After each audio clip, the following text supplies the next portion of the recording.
p/q form में नहीं लिख सकते। जैसे -1/2 क्या है, p/q मतलब फ्रैक्शन फॉर्म में है, लेकिन ऐसे कुछ नंबर्स है जिनको हम फ्रैक्शन फॉर्म में नहीं लिख सकते। ऐसे नंबर्स को हम कहते हैं इर्रेशनल नंबर्स। हाँ सर डेसिमल्स भी इरेशनल नंबर्स होते हैं ना? नहीं, डेसिमल में ये इरेशनल नंबर्स में ही डेसिमल का रिप्रेजेंटेशन आता है। जैसे हम रैशनल नंबर्स को भी डेसिमल रिप्रेजेंटेशन में लिख सकते हैं। फॉर एग्जांपल ये जो -1/2 है उसको आप लिख सकते हो -0.5। ठीक है, तो ये क्या है, एक रैशनल नंबर है। ठीक है, अब उसमें आपको ना और डिफ्रेंशिएट, वो क्लास 9th-10th में है, पर फिर भी अभी मैं हमारा टॉपिक आपका डाउट आ गया है तो वो भी एक्सप्लेन कर देता हूँ मैं कि डेसिमल में हम कैसे उसको डिफ्रेंशिएट कर सकते हैं। ठीक है, तो अभी तो हमने कहा कि ये फ्रैक्शन में उसको हम लिख नहीं सकते, राइट। तो उसमें एग्जांपल क्या है, जैसे पाई है, आपने एरिया रिलेटेड आप क्वेश्चंस करोगे तो उसमें पाई का वैल्यू आता है 3.14, राइट। तब वो इरेशनल नंबर है क्योंकि इसका डेसिमल एक्सपेंशन जो है वो होता है नॉन टर्मिनेटिंग नॉन रिपीटिंग। क्या होता है, डेसिमल होता है नॉन टर्मिनेटिंग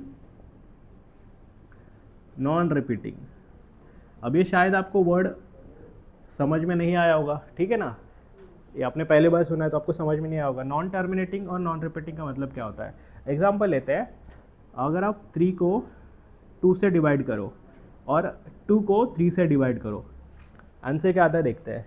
2 1 सा 2, रिमेनिंग 1, फिर डेसिमल लिया 10 हुआ, 2 5 सा 10, ठीक है,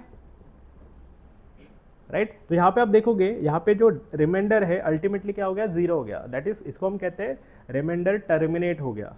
समझ में आया।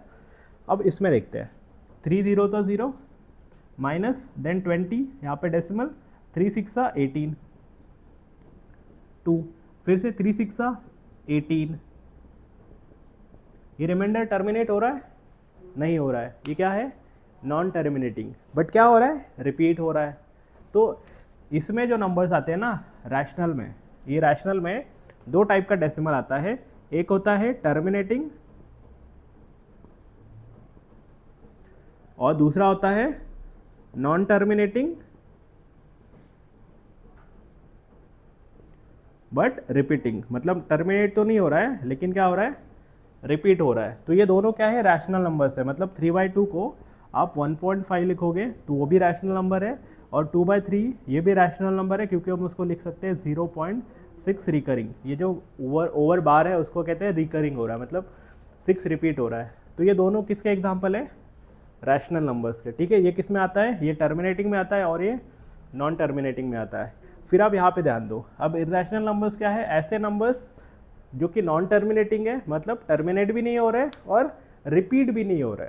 मतलब उनका डेसिमल एक्सपेंशन कैसे होगा, 9.0903467 एंड डॉट डॉट, ऐसे कंटिन्यूसली होते जा रहा है, ना ख़त्म हो रहा है ना रिपीट हो रहा है। ऐसे नंबर्स को हम इरेशनल नंबर्स कहते हैं। ठीक है, ओके। अब इसमें स्पेसिफिक एग्जांपल्स क्या है, तो जैसे √2 है, √3, √5, √7, तो जितने भी नॉन परफेक्ट स्क्वायर है, इसके लिए एक वर्ड है वो भी मैं आके बताऊंगा, नॉन परफेक्ट स्क्वायर्स। ठीक है, ये सारे इरेशनल नंबर्स में आते हैं। समझ में आया, ओके। कॉपी कर लो आगे। और क्या करना है, अगर आपने 5th हेडिंग नहीं दिया होगा, उसमें सब पार्ट नहीं लिखा होगा, तो उसमें आप लिख लेना नॉन टर्मिनेटिंग टर्मिनेटिंग। अगर ये लिख दिया होगा तो उसके नीचे अलग से कॉलम करके लिख लेना। ठीक है, कॉपी कर लो।